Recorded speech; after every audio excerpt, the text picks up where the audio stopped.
सुन लो ये वीडियो को कमेंट करना, सब्सक्राइब कर देना। एक सेकंड मैं खिसा लाल की एक्टिंग कर रहे हैं,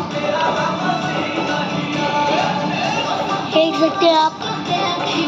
क्या तो मैं बोला लाइक सब्सक्राइब कर दीजिए।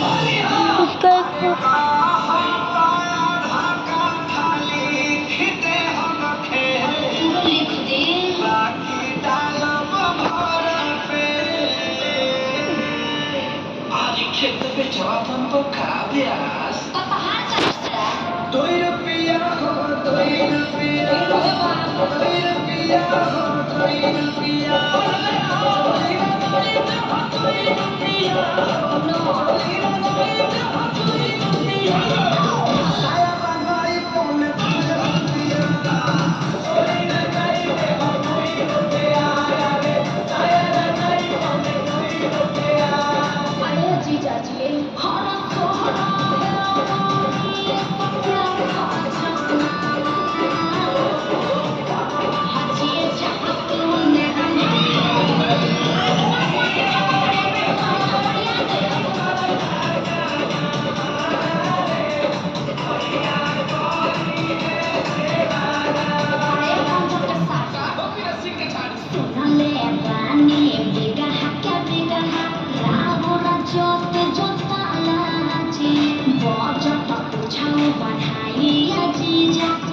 अपने ढाड़त रही अपने पियत रही दस टकिया बात नहीं ना